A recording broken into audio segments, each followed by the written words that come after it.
आयुक्त साहेब, आपण नवीन आहेत, एक सूचना करतो की आचवडे तलाव हा सर्वात मोठा तलाव आहे. जवळजवळ आम्ही 25 ते 30 वर्ष विसर्जन साठी 4 वाजेपर्यंत आम्ही थांबतो. 110 ते 115 मोठ्या मूर्त्या येतात. त्या आता आपण वेस्टला आपण समुद्रावर हे करतोय.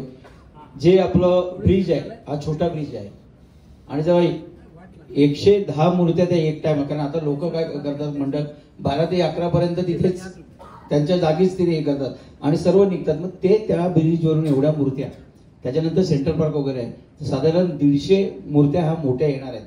त्याची नियोजन कशा पद्धतीने करतील? आपलं मंडळ ऐकतील आपलं, पण ते नियोजन कसं होणार त्याच्यावर थोडीशी माहिती द्यायला पाहिजे.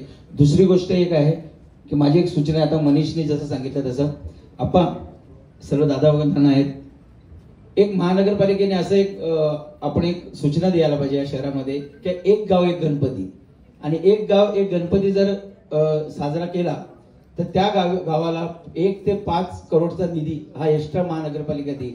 अशा काहीतरी आपण हे करायला पाहिजे आणि त्याच्याकडून काहीतरी गावकरी काहीतरी त्याच्यातून घेतील, असं काहीतरी माझी सूचना आहे.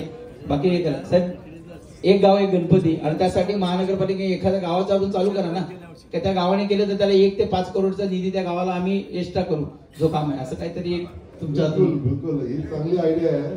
एक गाव एक गणपती केलं तर ते गाव महानगरपालिका दत्तक पण घेईल.